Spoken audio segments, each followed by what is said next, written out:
Today we're with everybody. This is Jeff Eichen, and I'm really, really blessed and proud to be with my friend Nassar.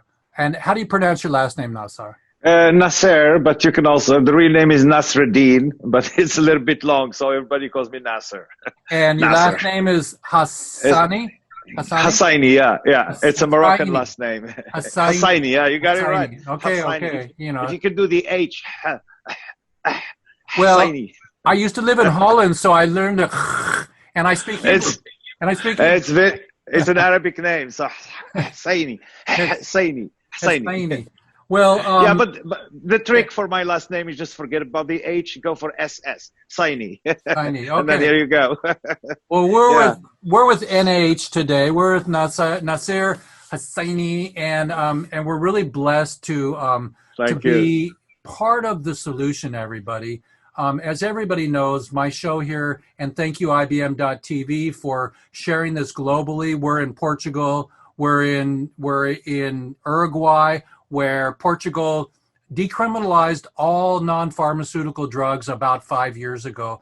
And Uruguay was the first country to re-legalize marijuana and cannabis and release their prisoners. So, and well, I can't honestly say that because even though America is now getting on the wagon, we're still hypocritical and we're not releasing our prisoners. Our prisoners are still in jail and it's not a good thing, okay? So today we're with Nasser and tell us, introduce yourself and tell us a little bit about your journey to America. And by the way, everybody, Nasser is a correspondent for America, the version of Al Jazeera. And I remember when we used to have it on TV. We'll get into that in a minute.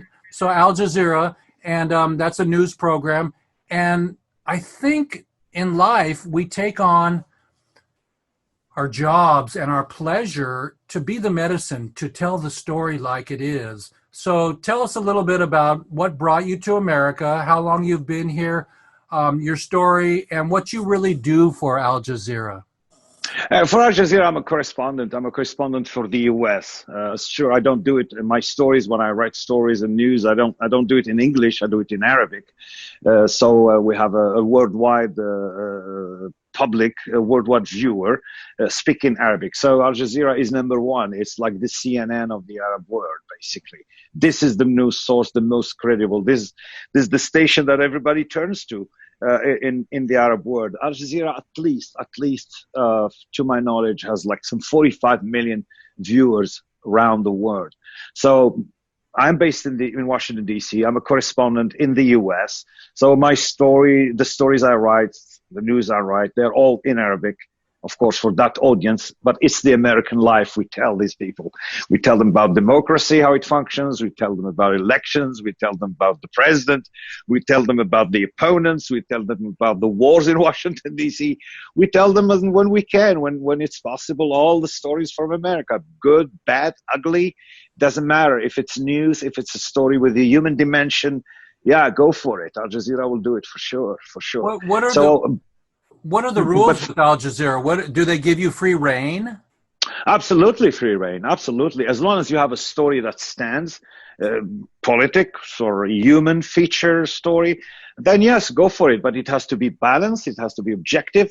It doesn't have to be an anti this or anti that. It has to just state facts. Al Jazeera still belongs to the school of the media who absolutely wants to be in the middle, no part in the politics, but reporting just facts and news. We try as much as we can. It's not always easy, but we try. So, but again, it's for a worldwide audience. I do that. I'm very aware of that my viewer is not a local American from Fairfax or LA or Chicago or New York, but he might be the Arab American living in Chicago or New York or Alabama or Kansas. So our viewer is pretty much everywhere in the world, including in the United States. Now, where I come from Morocco. That's North Africa. This is where I was born and raised. But when I finished school and started this job back then in Morocco, I just left. I just love travel. So I left to Canada first. I stayed there for 3 years. It was a little bit difficult professionally speaking to integrate, but I ended up getting a job at CBC in French, because I speak French too. So I was doing a freelance radio in Windsor, Ontario. And then in 94, I jumped the ship to the US because some folks were hiring reporters, Arabic-speaking reporters based in Washington for worldwide reporting. And since then, I started with the Arab media, BBC, and Kuwait television. You've been in America since 94? Yeah. Now 25, 26 years. I don't remember, but yeah, 25 years at least. Yeah. Now in the US, but living in Washington, D.C. And you got children. You got children. You were talking to your wife is on set here, so you know. Yeah. I got two children. Yeah, the two. Well, they're grown up now. One is a manager, and the other one is a music teacher in Chicago. I forgot the name of the school. What's the name of the school in Chicago? She teaches music. Are they interested? Are they interested in your career? Yes, they became news junkies without even knowing it. They slowly became news junkies, even though I recognize they're not as news junkie as I am. But they follow news, they follow world events, they follow these elections because they're gonna vote, and they're totally Americans. These kids. How do you stay neutral? What's your plan when you wake up in the morning? You know, neutral is just what happens. Just tell me what happened, and I'll make up my mind. So if I'm doing a story, I'll just tell you what happens. What happens? This guy said this, and this means that. Now, up to you to judge. What is the story there? It's very hard sometimes because you need to have the full picture, you know, the full elements of the information. But we do what we can as reporters to inform our audience. And our audience, sometimes Americans don't care about the rest of the world. Our audience worldwide is so interested in these elections. I don't know why. I have no explanation. But the fate of this presidency, the fate of this White House, the fate of America, as a matter of fact. And the world is looking and watching all these major changes that the country is going we'll cut off blue jeans. They won't get more blue jeans. Now the rest of the world wants to know. First, the U.S. election first is a show. It's a major show. You know, the lights, the travel, the campaign. It's a show. Then you have the president's personality. That's very attractive to a lot of people in the world. Let's not kid ourselves. He's a showman, and he manages to have viewers around the world. The president, I mean, President Trump. And then you have Biden facing him. So this duel, this fight, how it's going to look, what kind of debate, what's the talk. How did everybody like Bernie when Bernie was in? Oh, Bernie had a lot of people, especially the young people in the Arab countries. They loved that guy. Right. They loved him. Right. Down to earth. A lot of experience, from what my understanding. I didn't do a poll there, but from what I gathered from reactions with colleagues, media folks, the straight talk, the communist-like talk, as they want to say, the straight shooter, basically, on social matters. Because you see, poverty is also in the rest of the world. It's not only in America. Working class people who suffer, who don't get raises, who don't get any social benefit. It's not only in America; it's a worldwide issue. So people listen to this kind of statements, and plus the personality plays a major role. You know, a very serious-looking, credible gentleman. You know, 70 years at least in politics. That's attractive. What about Kamala? Now we have a woman on the ticket. Kamala, I'm telling you, these Arab women who are our audience, they're looking at her as they did look before to Clinton and to others. They look at her as a sign, as a symbol of America, a real symbol of America. Here you have a young woman, proud, well-spoken, immigrant, not necessarily blue-eyed, and reaching that level, that power, just to be there, you know, even if they don't win. But to be there is another symbol of that American success, regardless of what people can say about her here in the U.S., but worldwide. These women are watching what they can do, these women, how they can fit in a party like the Democratic Party and be at the top of the ticket. That's not nothing. So imagine for a moment if you're in Egypt or if you're in Syria and you're in Morocco or Lebanon or Israel, and you have all these social issues about women dressed this way, don't do this. And then you see this woman, you only have to admire her, man. And she's well-spoken. Honestly. I grew up going to Hebrew school in California, and at that time, Golda Meir. Yeah, yeah. Golda Meir in the Arab world is another history, but again, the same story is the woman who could inspire people, Right. regardless of the politics, who likes who and occupation, non-occupation, Palestinians, Israel, regardless of this. Just take the woman as she is now. God bless her soul. She's not with us now. But when you look at the Israelis, what they found in her is the inspiration. And she was a courageous woman. She did things that no man could do back then. She believed in her story. She Right. believed in her case. She sold it to the world. You have Israel today. Israel today owes her a lot in terms of identity, you know. Well, And these are standing facts up for only. the woman, because now Kamala can do the same representation.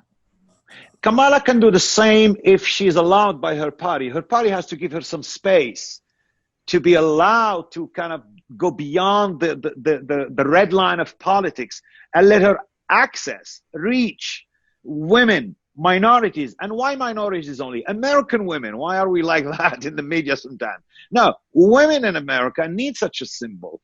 Young, educated, a law woman. She knows what she's talking about. She's not some poet, lunatic. No, no, no, no. This woman practiced the law and knows the realities of life, prisons, prosecutions, politics, the games of the world of politics. She's up to the job, and I believe, honestly, that was a great choice for Biden. She Right. brings this so much. But women in America, not only in the world, can learn so much from her. Whether she fails later or she succeeds, we'll see. But the fact that she managed to be there, and before her we had Michelle Obama, it's already a symbol for local success for women in America, but also women around the world. They're looking at this new profile. Well, look at John Lennon. He was with Yoko. For example, that's another example of diversity and how it can mix and can be great and produce great results. And it doesn't have to be, yeah. Yeah, Yoko. I mean, she was a Yoko, powerhouse, and she still is. And look, women are very good managers. It's proven by science. I remember I read some statistics about it. She was the manager for John Lennon. She managed everything. Oh man. And he was just, yeah, she managed everything. The house, the music. I have an open position for a woman for my world to manage me and to be my partner. You know, so everybody out there in IBM world, I don't care who you are, come be with me, and we'll make it together. Science and polls tells us, social studies tells us that women are best managers than men on every level. Money, especially, they are very good with money. They manage very well human situations, and they're better than men in politics too. Maybe we should give them a chance more. The country should give them a chance. During 2012, I was with 15,000 people at Chichen Itza, the pyramids in Mexico. In 2012. Okay, another time where everything was going to stop, right? You know, 2000, blah, blah, blah. I think I did that story. I did that story. I remember I traveled back there. And I asked the elders on the day of 2012. I was dressed in rainbow, and I went up to the elders. They were dancing on the other side of the Americans. We had people dressed in white, and we were dancing in a circle, and we did our thing. It was very honorable, and it was 2012. But I went right into the people with the feathers, and I went to the elders, and I said, what should I bring back to America? And they said, it's the time of the woman.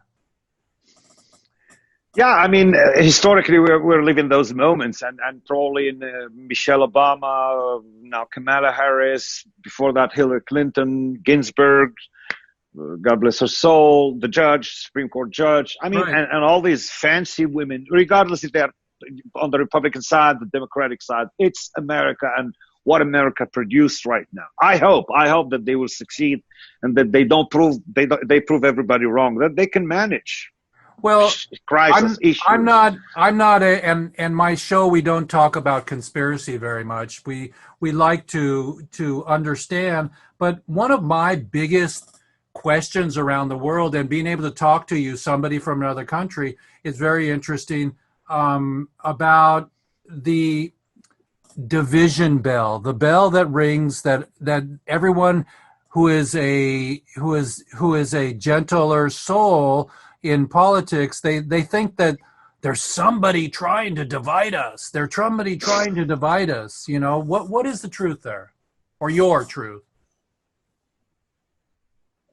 Division rich and poor, man and woman.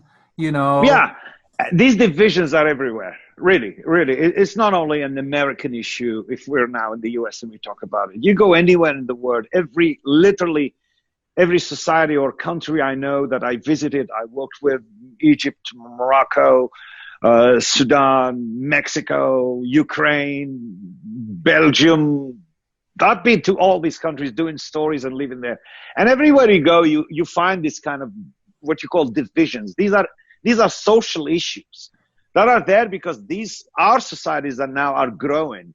And these women who are left in the back, now they're coming to the front. The Me Too movement, the Me Too movement. The Me Too movement, and even before that, the Me Too movement is one of them, but these women are coming forward. Now, the speed of each nation or each culture is different, but there is certainly, I don't know how it's going to be, a much more female presence in the future, whether you're in a third world country or in a rich nation like the one we have. So this is the women issue. The women are here to stay, and they are here for the next centuries. They are not ready worldwide to go back where they were before. They have so much rights, so much successes that it's not even an issue. But like women in America, they claim that they suffer. Women around the world do suffer too, and they do fight for their own rights, their own quality of life. And look at Arab countries where you have crimes of how they call them, crimes of I forgot the translation for it. Women are killed basically for having a boyfriend. Honor crimes, and they still live that. Well, so there are some countries that kill you for using marijuana too. For using that, I could just hear that. For using cannabis, for using marijuana. Well, cannabis is another issue also. Look what we have in the U.S. now. There's some movement now for just legalizing the thing because there is so much confusion between real hard, heavy, nocive drugs and cannabis. This is where the confusion is. And marijuana is a Schedule 1 drug, and cocaine is Schedule 2. What's wrong? Yeah, but marijuana and cannabis are not. I mean, I'm for legalizing them and just move on. Basically, we should sell them like chocolates. Of course, we have to organize, legitify all this sales. It has to be washed, organized. Well, but alcohol has rules. Alcohol has. Of course. Yeah. Well, look, I came from a country where cannabis or the hashish is there. Of course, it's not legal. The police catches you, will send you to jail. But they don't. But it's there. It didn't hurt no one, and it's there for medicinal use. It's really good for the medical side of it. So the people who needs it, for whatever reason, medical or no, I don't see why we shouldn't give it to them at a certain limited quantities. So there is no crime behind. There's no need to criminalize that. Criminalize the heavy drugs that are so bad, you know, cocaine at least, but other drugs that are so destructive. But a basic drug like cannabis, hashish, which in some countries is part of the culture, part of the history, you see, part of the local economy, I think they should legalize it, make it easy. I don't see that. The photograph I have here is in Michigan, and they legalized cannabis in Michigan, and that's my buddy Michael Thompson, and he's been in jail for 27 years for 3 pounds. And he's a sweetheart, and he also was the producer for Aretha Franklin.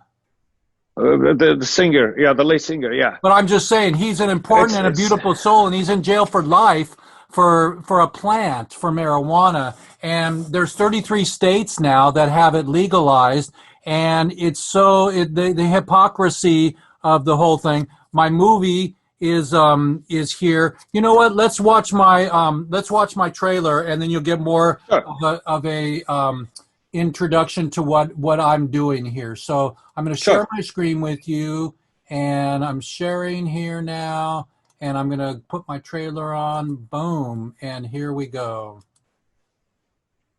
This is only 3 minutes. Sure.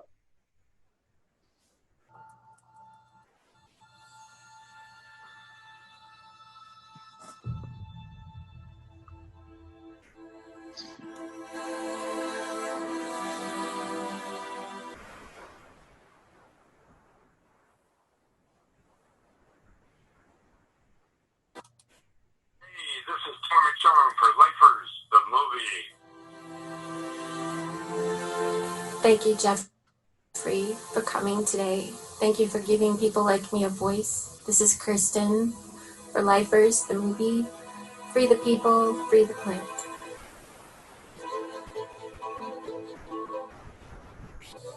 The first thing they advocate for, number one, you just got to just stop the war on drugs. Just stop fighting it, end prohibition.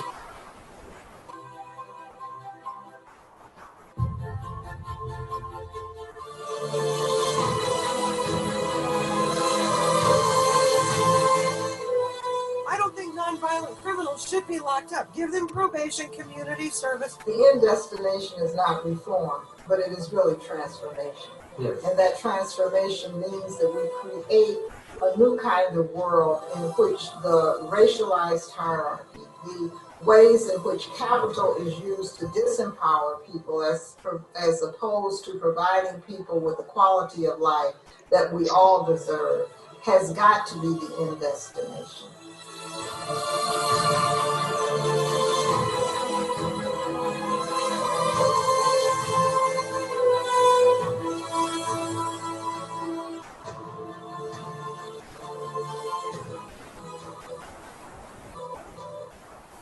Certainly, I'll never be the same again. You know, it's hard for me to relate to any normalcy, but as a man, you know, I won't let you see that.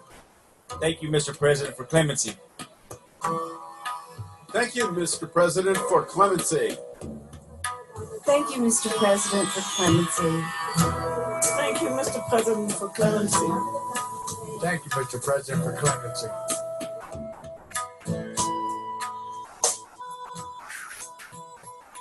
Spending this time in prison means getting that done, then I'll be worth it. This is Tommy Chong for Lifers. Madness. There's something happening here.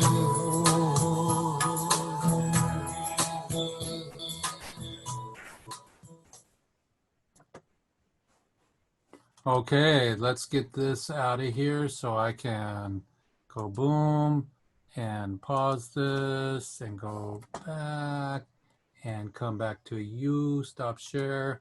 There we go. Sure. That was my trailer. Sure, yeah, it gives me an idea. But maybe I don't follow, you know, the cannabis issues on a daily basis in my professional life, but there is this issue now in America and in the rest of the world. And societies now, law enforcement, Congress people, they should ask themselves, it's really about time to ask themselves, to which extent, what are the benefits of not legalizing marijuana and cannabis, especially now that some studies, scientific, I think it's in Israel, where it has been proven. Dr. Machulam is 86 Dr. years old. Machulam, yeah, Raphael Machulam. Okay, so I just didn't remember his name, but I think his work has been studied and taken into account, and it just gives you another dimension, and it will force eventually our societies to review this approach, this harsh approach that has been there so far. I think in the case of your friend, the producer for Aretha Franklin, it's one example of how the law has been exaggerated. I mean, for a minimum possession, the gentleman was not even selling or trading worldwide. It was probably something for a personal use, and a whole life is destroyed. That's something that must be changed. Well, but eventually, America, I think, is at the turning point. New generations, I think, America as a whole is realizing that point, that it's pretty much about time to just legalize what needs to be legalized for the medicinal use. The CBD is good for epilepsy and for pain and for elders. Depression. Right. And depression. Yeah, for PTSD. I'll tell you one thing about Morocco, where I lived. You know that people who do cannabis have the best appetite? They eat very well, these people. And I had so many friends who were doing cannabis back in the time. I'm talking about the 80s back then. And all my friends who were doing cannabis, they're young, of course, but they're not necessarily rich to afford, but they could afford a little bit, illegally, of course. But they all were very fit after years of use. Right. Fit, and their appetite, and they never gained weight. And they never gained weight. I gained weight. They don't gain weight because of the cannabis effect. So in a way or another, it's very healthy, and it makes you eat. It opens your appetite. Well, when we had AIDS in the 80s, they would give the AIDS patient cannabis to give them the munchies, so they would eat. They would get their appetite back. Oh, this is what I noticed without even scientific evidence in all my friends who were doing cannabis back in Morocco. And they were musicians, they were journalists. You know, it's pretty much spread in society. And it's not legal yet, but people do use it. It's part of society. It's part of who these people are. And they never hurt no one. That's the most important. They hurt no one. When you take it, you're hurting no one. And you're not even hurting yourself.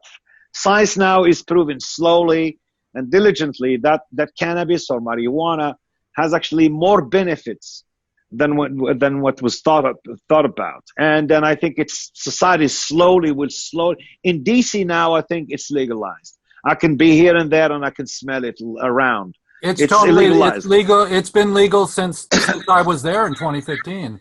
You know. Oh yeah, but now it's a worldwide use. It's nationwide use in the nation's capital, and nobody, as far as I know, got shot or killed because of cannabis. It's hypocritical that we still have prisoners in jail for pot. Yeah, and that's an effort that Congress must do. But it's up again to the people to ask, call their Congress people to really have a serious look at it after these elections. I know we're working on legislation because the Supreme Court is one-sided, and it's very difficult to go there. Even though the gay marriage, got passed in the Supreme Court, sure, I think marijuana would be a little bit tougher. But it's really it's a pleasure. We're on IBM.TV, everybody. We're with Nasir, and thank you. And I have a question for you.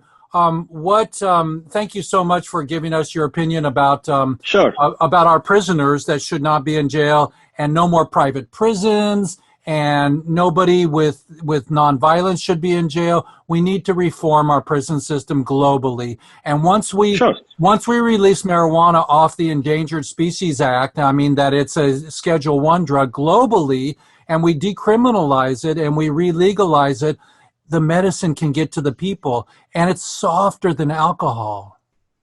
Much from what we know. But the best way, I think, for any group, or for you, if you accept my little experience here in Washington, is that to bring forward all those people who really, the real cases, real mothers, real fathers, real sick people, patients who really got better, benefited from cannabis use on a daily basis from a medical point of view. And believe me, I think Congress has enough bright minds and just logic people. So I have an 8-year-old account. I have an 8-year-old, Nasir. I have an 8-year-old in my movie, his baby Landon. His mother is part of the group, the Canna Moms, okay? And they all moved to Colorado so they could give their babies who had cancer marijuana, okay? Yeah. And when I asked baby Landon at 8 years old, he's now 11 now, I asked baby Landon, do you like marijuana? He said, yes. I said, what did it do for you? And he's just 8 years old, right? And he looks at the camera and he says, it made my hair grow back. Wow. From cancer. Yeah. So you try, Jeff Sessions, you try any of the people that are keeping us down to not agree with an 8-year-old. So I would love to bring him to legislation. an 8-year-old. And from a TV point of view, it would be a great story too to tell the people. Also, I mean, and it's such a sad story you're telling us here, but it's also for television, for the media. It's about time maybe to stop and do a couple of stories there. You know, a couple of stories to just not to support you, but at least to show the case. Well, I can bring him. I can bring him. You and I can do a show. You can give it to your in the future to Al Jazeera. Yeah. Yeah, in the future, we'll have to do something, around news. We're so proud. We're so proud to go global now with IBM.TV. Now we're going. Great. We're going to South Africa soon, and so we're really blessed. I have one more question for you, and then I'll let you go. What was the impact and the mood when Al Jazeera was taken away from American public? Oh yeah, that was such a look. There's so much in it, so much from different point of views. When Al Jazeera came to the United States, it certainly didn't come with the conspiracy theories as we all read about here and there. It was just a simple adventure of these people who own Al Jazeera. They saw in the American public, in the American viewer, a potential interested viewer. So they invested in terms of building, personnel. It's millions of dollars. But the reception, the way they have been received in America was not that warm. Many cable companies would not carry the signal. So if you're in Alabama or Kansas or Illinois, maybe the local Comcast or the local whatever company you got there just refused to carry the signal of Al Jazeera America, who are, by the way, employed American kids, American journalists, American talent. There was no foreign talent. It was an American station, for God's sake. The money was from abroad, but it was an American face, an American content. So the political pushback was there from day one. And they looked around, they checked, they continued to invest more and more. And I think one of these mornings, the owners just woke up and said, that's it. That's it with the U.S. market. Let's go somewhere else. What Al Jazeera America brought was a lot of interest, and we could see the interest by the American people. A lot of American people started watching. So you answered a question for me. It was Al Jazeera that took away the American public, not America locking them out. No, it was the investors. So Al Jazeera America, the institution that decided that this is it. They could not grow anymore. They just could not grow.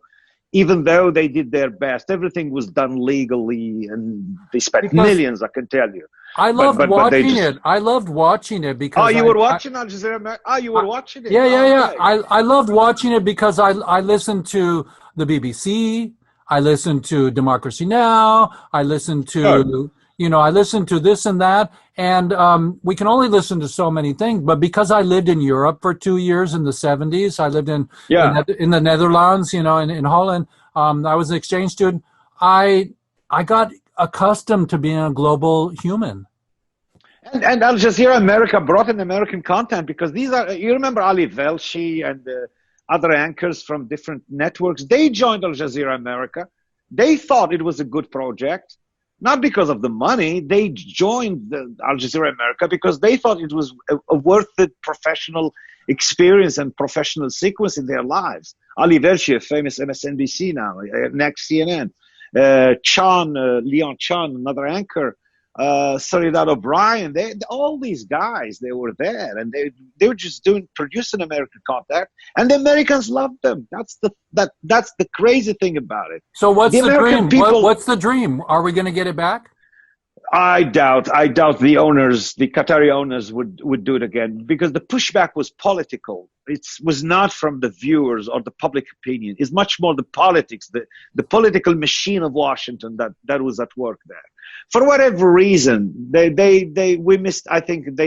America missed another opportunity. So you could by now have CNN, Fox, MSNBC, all the local stuff on top of another one called Al Jazeera America.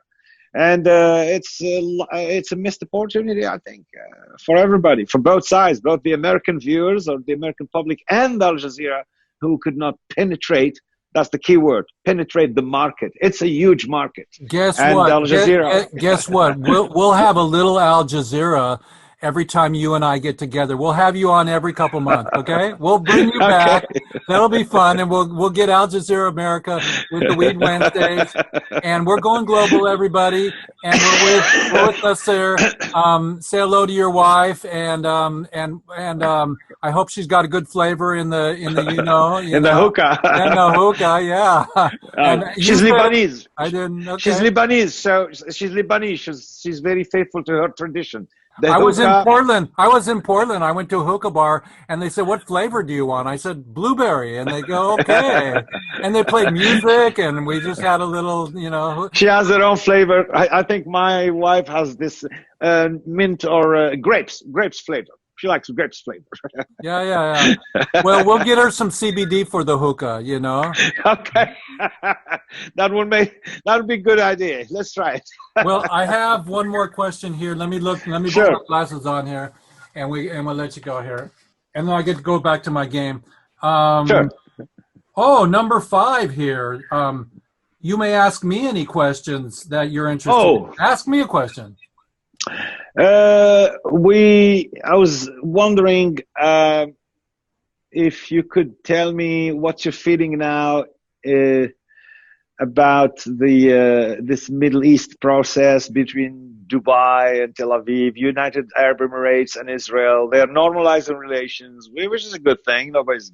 But how do you read it? I mean, do you see a prospect for a real peace there, or should we go get ready for another generation of hate? And God forbid. Well, in the Middle East, I believe in sovereignty everywhere. I pray. I'm a child of the 60s, and I really loved Jimi Hendrix and all along the Watchtower. Yeah. Hey Joe, all along the Watchtower, all of that, and the Beatles, Hey Jude, sure. When I find myself in times of trouble, Mother Mary comes to me, speaking words of wisdom, let it be. So I don't want to let it be, but I want the planet to get smart and do the right thing, and everybody finally shaking hands. Finally. Let's hope. Finally, high-fiving everybody, bumping now because of COVID. And bumping now, and just not having any secrets. No new. The Middle East is, yeah, the Middle East it worries me a lot. That future looks so bleak. I'll tell you, it worries me a lot. It's very very worrisome. There's so much to it. There's so much hate there. So much conflicts. We have we also have North Korea. But Middle East is an explosive recipe, unlike any other. You got so many players. But what can you share with us about your take? Are we in a good direction? Because I don't have enough information to answer your question. Sure. Yeah. A lot depends on the president, on the American president. Whoever it is in the next 4 or 5 years will, to a very large extent, define what the Middle East will look like in 5 years. If he's going to force peace on them, both sides, all sides, I mean the Israelis and the Arabs, or he's going to just let go and keep things going the way they have been. And then right, but it's a symbol. You're saying that the Middle East is a symbol of global peace also. Global peace, if there is enough intervention from the major powers, namely the United States, to force peace. You have to force it over there. Right. You cannot just let these little players drive you and get entangled in the local little games. It has to be a global, something led by the United States, definitely. America will lead an effort to force peace on these people there. Otherwise, it will blow up one of these days. There's just so much hate. Just so much hate. Just so much hate.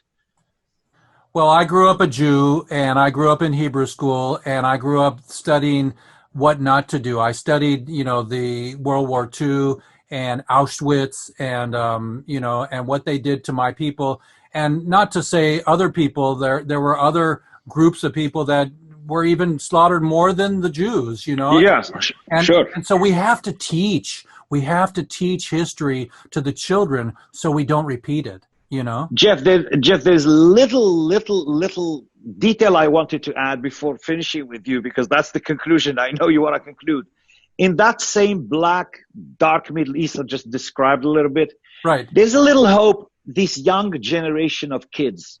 You go to Tel Aviv, you can see Palestinians sitting with Israelis having a coffee in Starbucks. Yes, right. There is war there, but they still talk to each other, and they still live together. That's the little hope.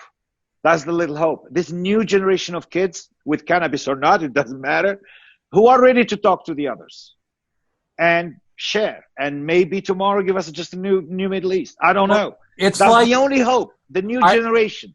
I have a girlfriend in India right now. She's at the ashram, and India is the same. The Pakis and the you know, similar. Yeah. But you have only 2 players. In the Middle East, you have 20 players. Right. That's the issue. Doing the right thing is not a big deal. You know, when you go out to a nightclub, you dance, you have champagne, you have a baby, you dance, you have a beautiful time, you have flowers, you go jump in the river. But you want to put boots on, and you want to put guns on, and you want to kill each other? That's no fun. So I hope the young generation is listening to our show today, and that we have you back on periodically. I would love to catch up with you on a regular basis. And thank you so much. And wait. Problem. Tell everybody where we met. Oh, we met in Washington, D.C., somewhere in the White House. No, this is this is what I think we met, no? We met in 2015 when I was there for Drug Policy Alliance, and there was a legislation going on, and we met in the hallway. Wasn't it in the White House? Yeah, we were inside the White House in the hallway during it was legislation something, and I got to go with Amy Pova and some of our group from Drug Policy Alliance. And I was there to cover something on the president. I don't know what he was saying, what he was doing, but I was there doing some lives for Al Jazeera for news. And we met. We had a side chat, and then we became friends. Well, yeah. You're my buddy now from a long time ago, and thank you, White House, for having both of us come together. The Angels are here. I'm going to go smoke a hookah right now and watch the Dodgers. Jeff, if you like Jimi Hendrix, I'm your boy. Don't worry. I like the guy. Oh, yeah. Hey, Joe. All along the watchtower. My favorite song is Hey, Joe. Oh, I love Hey Joe. Hey, Joe is my #1 song. You know, when I lived in Culver City, there was somebody, he had a license plate. It said, "Kiss the Sky." Kiss the sky. Yeah. Hallelujah. Yeah. Well, I love you, man, and thank you so much. No problem. Salam alaikum. Salam alaikum. Happy birthday, everything, you know. Thank you very much. Thank you. Domo. And we'll have you back on. And when I finish the show tomorrow, I'll send you a copy. You and your wife can watch it. Okay, my friend. Thank you very much, buddy. Thank you, everybody. We're with Nasser from Al Jazeera and America, and things are looking good, and we are going to make peace, and we're going to start by legalizing cannabis. Thank you so much. Talk to you next time. Bye-bye. Hasta luego. Bye-bye.